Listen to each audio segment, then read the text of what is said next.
नमस्कार साथीहरु, स्वागत छ यहाँहरुलाई मेरो युट्युब च्यानल फास्ट लर्नमा। आज हामी फेरि जीके का एउटा सानो टपिक इजी ट्रिक का साथ पढ्ने छौं।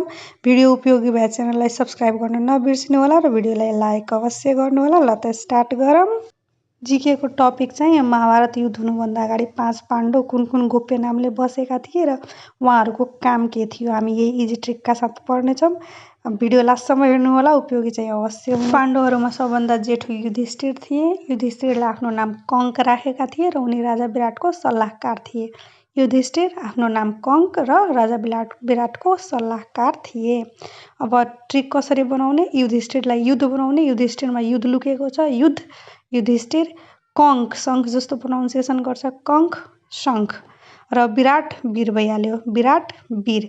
पहिलाको युद्धमा शंख बजाएर युद्ध स्टार्ट गरिन्थ्यो र युद्ध कसले जित्थ्यो, जो वीर हुन्थ्यो त्यही जित्थ्यो।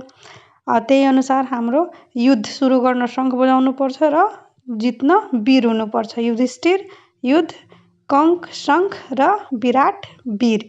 युधिष्ठिरले आफ्नो नाम राखेका थिए कंक, विराटका सल्लाहकार थिए। युधिष्ठिरबाट युद्ध, कंकबाट शंख र विराटबाट वीर। युद्ध सुरु गर्न शंख बजाउनु पर्छ, जित्नलाई वीर हुनुपर्छ। युधिष्ठिर पछिका भाइ चाहिँ भीम। भीमले आफ्नो नाम बल्लभ राखेका थिए र उनले भान्सेका काम गर्थे। अब यसलाई ट्रिक कसरी बनाउने, भीम बार एउटा साबुन आउँछ जुन भाँडा मस्काउने साबुन हो, भीम बार साबुन। भीमबाट भीम बार साबुन र त्यो साबुनको आकार कस्तो हुन्छ, बल जस्तो गोलो भीम बार साबुन। भीम बार साबुनले के गरिन्छ त, भान्सामा भाँडा मस्काउने काम गरिन्छ।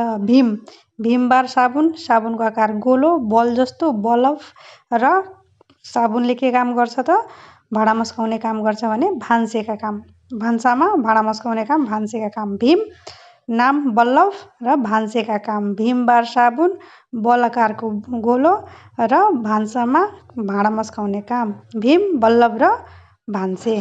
भीम पछिको भाइ अर्जुन। अर्जुनले आफ्नो नाम के राखेका थिए, बृहनल्ल र उनको काम के थियो, राजकुमारीलाई डान्सिङ र सिङ्गिङ सिकाउने।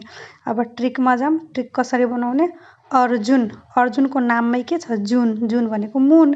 अर्जुनको नाममै जुन छ, जुन भनेको मुन। अर्जुन के गर्थे, जुनमा गई बृहत रूपमा डान्सिङ र सिङ्गिङ गर्थे।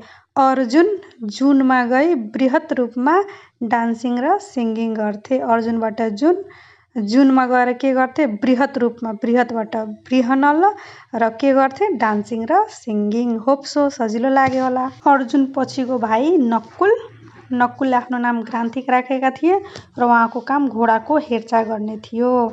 अब ट्रिक बनाउँदा नक्कुललाई हामी नाक सम्झौँ र ग्रान्थिकलाई ग्रन्थ। नक्कुलले के गर्थे, नक्कुल घोडामा बसी नाकले ग्रन्थ पढ्थे। नक्कुल घोडामा बसी नाकले ग्रन्थ पढ्थे। सबजना मुखले ग्रन्थ पढ्छ, उहाँ नाकले पढ्थे। सबजना भुइँमा बसेर ग्रन्थ पढ्छ, उहाँ घोडामा बसेर पढ्थे। कस्तो अचम्मको, नक्कुल नाकले घोडामा बसी ग्रन्थ पढ्थे।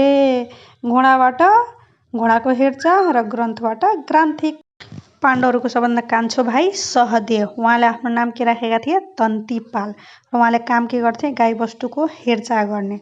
सहदेवले नाम राखेका थिए तन्तीपाल र गाईबस्तुको हेरचाह गर्थे। अब यसको ट्रिक बनाउँदा सहदेवलाई शब्देव सम्झौँ। सहदेव शब्देव, तन्तीपालको पाल मात्र लिऊँ, तन्तीपाल पाल। शब्देव पालमा बसी गाईको दुध खाँदै थिए।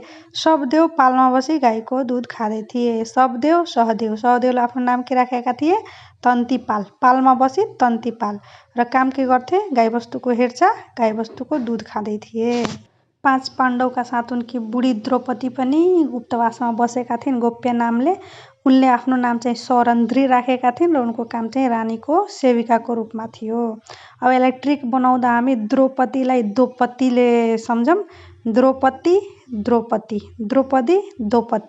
अनि सौरन्ध्रीलाई सौरन्ध्री सौरन, द्रौपदी सौरन्ध्री सौरन। द्रौपदी भनेको दुईटा हस्बेन्ड, दो भनेको टु, पति भनेको हस्बेन्ड। द्रौपदीले सौरन हानेर रानीको सेवा गरे। सौरन्ध्री रानीको सेवा गरे। हस् त आजको लागि यति नै। भिडियो राम्रो लागे सब्स्क्राइब चाहिँ अवश्य गर्नुहोला र भिडियोलाई लाइक गर्नुहोला। धन्यवाद।